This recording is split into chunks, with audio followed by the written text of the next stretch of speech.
Hi students, welcome to MI Academy, and today in this video we are going to study the grade 10 chapter 4 of the science, Newton's law of motion. If you have not still subscribed to MI Academy, then click the subscribe button, and turn on the notification bell icon, to all, so that you can watch my upcoming videos without missing.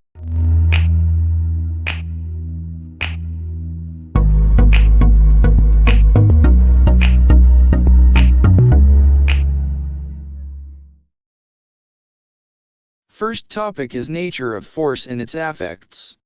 Second is momentum, and third is mass and weight. So we will discuss all these topics in this lesson, one by one. And we'll start the lesson with what forces are. Every day in our day-to-day life we do apply force whether we think of it or not. What is a force? Simply it is a pull or a push. So here you can look at this picture. If you want to push the table, you can't just push it with one hand. That is not enough to move the table. What is the reason? Before we apply this force, the table was at rest. When an object is at rest, and we try to move it by applying a force, it can be a push or a pull. What happens is the surface tries to resist that movement. So here when we push the table this way, the floor is going to exert the force in the opposite direction, and this is going to be a resistive force. This is going to resist the movement of the table. Then we use both our hands to push the table. If you push it slightly, still the table won't move. The reason is when we increase this force, the opposite resistive force also increases. But if you push hard, then of course the table will move, because the opposing resistive force can increase only to a certain limit. Thereafter it reaches the maximum value and it cannot increase any further. So up to the point where the table does not move, we have the force that we apply being equal to the resistive force.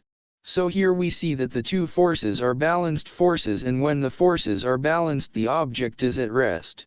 But after the resistive force increases to the maximum limit, we give a higher force, then the table moves. That means the force we apply is greater than the resistive force. Then we say that the forces are unbalanced. So unbalanced force makes the object to move. We give a special name to this resistive force. This is called the friction. We will be discussing about frictional force in detail in the next lesson, so for now you all have to know that a rough surface exerts more resistive force, smooth surface exerts less resistive force, so therefore it's easier to push an object that is placed on a smooth surface. So up to now we have discussed that a force has a magnitude, and it might be easy or difficult to push or move an object based on the nature of the surface on which the object is placed. Now we will go on to the next part, which relates the force to the direction. So this is an example: a cart pulled by a bull. So here you can see the bull walks forward, so the cart moves in the forward direction. So let's say, if someone applies a force from behind, in the direction that the cart is moving, then the cart would move faster. If a force is applied in the direction opposite to the direction of motion, the cart would slow down. This shows that the result of applying a force depends on the direction of the force. This means that the force has both a magnitude and a direction. Since there is a magnitude as well as a direction, the force is a vector. The direction of a force acting on some point can be indicated by a straight line drawn from that point. This line is called the line of action of the force. What we experience about force and motion has been studied in depth by the famous scientist, Sir Isaac Newton. He has formulated 3 laws of motion based on his studies. Let us now investigate each of these laws.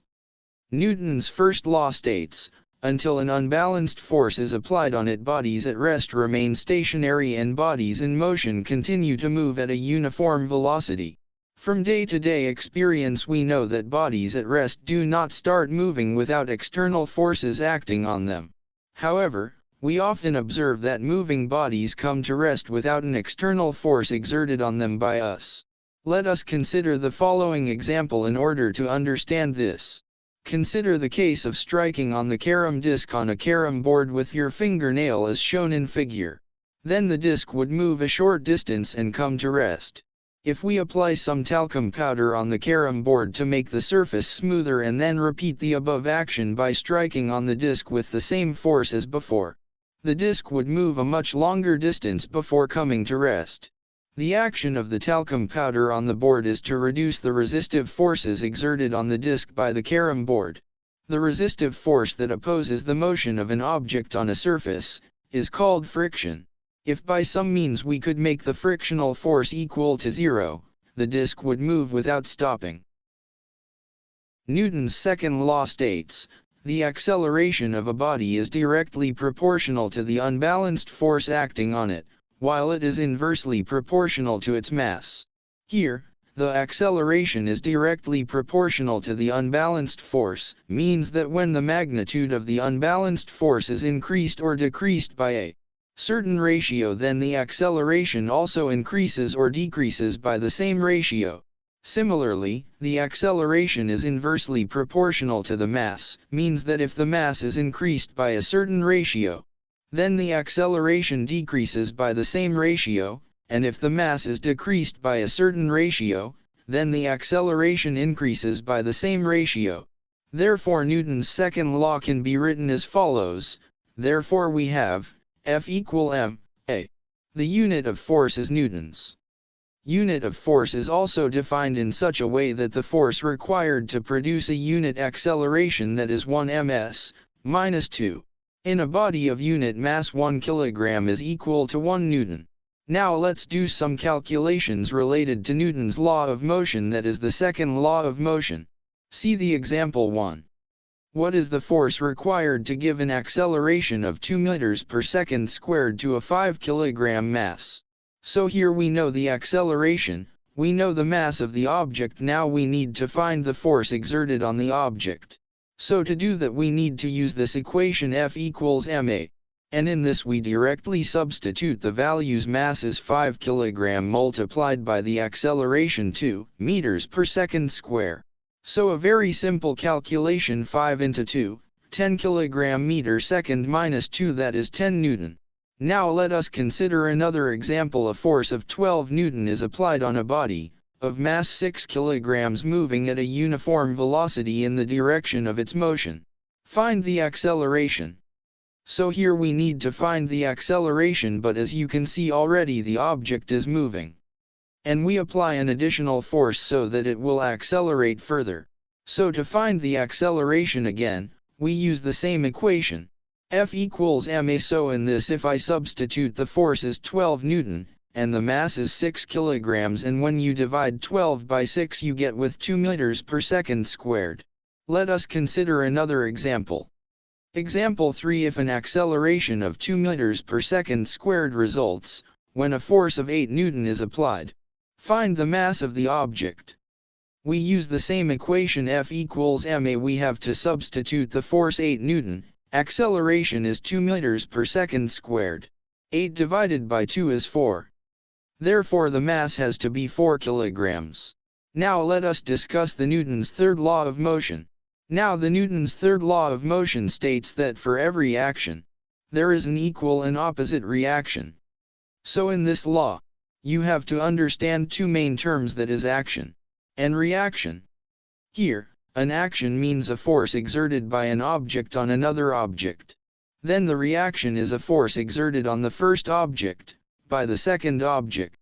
Loosen the hold on the opening and release the balloon as shown in figure. You will notice that the balloon would initially move upwards rapidly and later fall down. Air leaves the balloon as its rubber walls push the air molecules downwards. The balloon moves upward due to the reaction force exerted on the rubber walls by the air molecules moving out. Now we will discuss some examples related to this law that you see in your day-to-day activities. See in the picture there are two boys sitting on planks which have wheels, so those two wooden planks can move if a force is exerted. And you can see here they are both pushing their hands, they touch their hands like this, and one boy pushes the other one. So both of them exert an action, they push the other person, but you will see when they try to push the next person they also move. So both of them exert an action in one direction and they move in the opposite direction, so that is the reaction. Now let us consider another example. Here you can see a person rowing a boat. He pushed the water with the oars backwards, that is the action. And due to that action, the water molecules push the boat towards the forward direction, so the boat moves forward, that is the reaction. So I am sure with these few examples you would have clearly understood what Newton's third law of motion is. So we will get on to the next topic, that is momentum.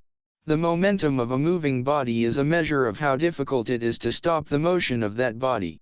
It would be an easy task to catch a pen or pencil thrown to you by a friend. However, somebody throws a putt or some other heavy object towards you. It would not be so easy to catch it. If the same object is handed over to you without throwing, then it would not be difficult to take it to your hand.